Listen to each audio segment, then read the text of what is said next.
Mr. Trump, how are you today? I think it went very well.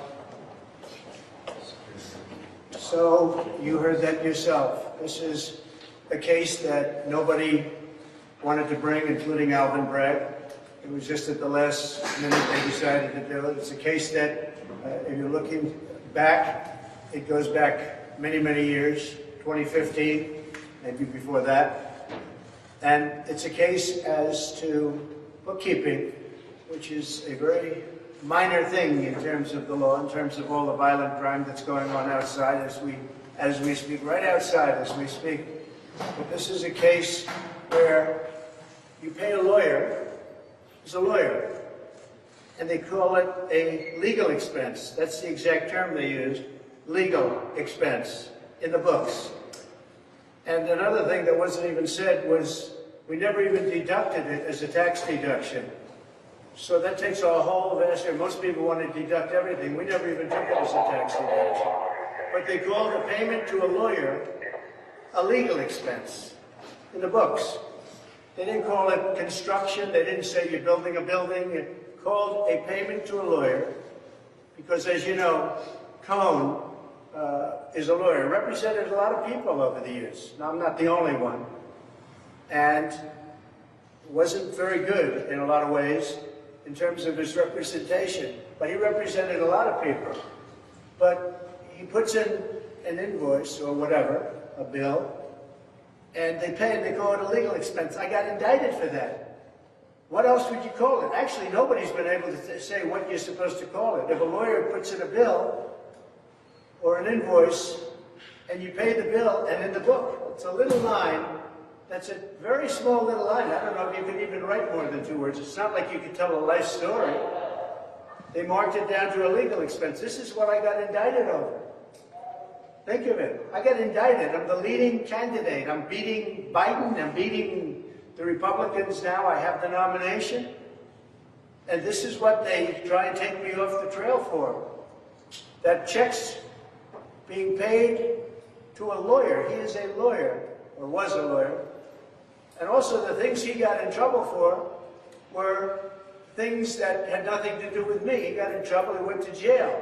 This had nothing to do with me. This had to do with the taxi cab company that he owned, which is just something he owned, and medallions and borrowing money and a lot of things, but it had nothing to do with me.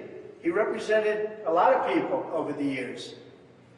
But they take this payment and they call it a legal expense, and you heard it today for the first time. This is what I got indicted over. This is what took me off and takes me off the campaign trail, because I should be in Georgia now. I should be in Florida now. I should be in a lot of different places right now campaigning, and I'm sitting here. And this will go on for a long time. It's very unfair. The judge is conflicted, as you know. It's very unfair what's going on. And I should be allowed to campaign. And whoever heard of this, you got indicted for that? People in the court just said to me, I can't believe it. This is the case. So we did nothing wrong. The other thing is, if this were such a great case, why didn't the Southern District bring it? Who looked at it, turned it down? Why didn't numerous other agencies and law enforcement groups look at it? Because it was shown to everybody. And very importantly, why didn't the federal elections do anything about it? Because this is federal, it's not state. They're trying to make it a state case, whatever. And it's not state, it has nothing to do. It's never happened before, I believe. Never happened before. This has never happened before, where the state tries to insert itself in federal elections. Nobody's ever seen it. But you know, federal elections took a total pass on it. They said essentially nothing was done wrong, or they would have done something about it. They're tough. They would have done something about it. But they said nothing, and they said, we're going to take a pass. Because they couldn't even believe it. Actually, if you read their letter, they couldn't even believe it. They were incredulous. And yet, Bragg picks it up. Now, with Bragg, if you look, when he first came in, he didn't want to do it. He didn't want to do it. Now, when are they going to look at Pomerantz and what Pomerantz did? Because that's bad stuff.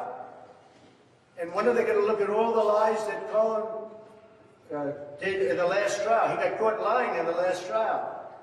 So he got caught lying, pure lying. And when are they going to look at that? Now we'll go to another subject, because just a few blocks away, as you know, they had a trial on the $175 million. That's Letitia James. It's all coming out of the White House, by the way. And that's in front of Judge Engoron. And the judge really didn't know anything. He didn't know about collateral security. He said, supposing it goes down. Well, it doesn't go down because it's cash. I put up $175 million in cash, and we have a bonding company do it. And he challenged the bonding company that maybe the bonding company was no good. Well, they're good, and they also have $175 million of collateral, my collateral. But the judge didn't know anything about it. He didn't know what the $175 million cash meant. He had no idea what anything meant. And he had no idea what he did in the trial.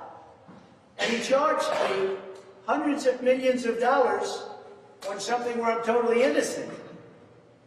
But if you look at what happened today, Judge Engoron should not have done that trial. It should have gone to the business division where they have complex business trials. But actually, it should have never been brought because I didn't overestimate. You know, they say I overestimated. If you look at the numbers, they're underestimated. I underestimated. I did the opposite of what they said. And the reason that they tried to, and they did it for their own narrative, they valued $1 billion asset at $18 million. They valued other assets in order to build their narrative. They want to build a narrative. But if you look, and I have a complete record of what happened, Judge Engoron had no idea what was going on, didn't understand the most simple concepts. And this is the man that took a case, and this is why businesses they're moving out of New York, because they can't be subject to this. They'd be put out of business. They're moving out of New York because of it. But Judge Engoron had absolutely no idea what had happened. He didn't realize we put up 175. But when he found out we put it up, he said, what happens if it goes up or down? I said, it doesn't, or they said, it doesn't go up or down. It's cash that we put up, all cash. Very few people could do that. And the deal was approved with the Attorney General. You can believe that. But the deal was approved. She just tried to embarrass everybody, and she tried to embarrass a very good bonding company by saying they weren't creditworthy. Well, they were creditworthy, and what was more important is they had a security, $175 million that I put up. But the point here is that the judge had no idea what was happening. And this is the same judge that 2 months ago made a ruling that shook the world. It shook the world because everyone knows going to that trial I did nothing wrong.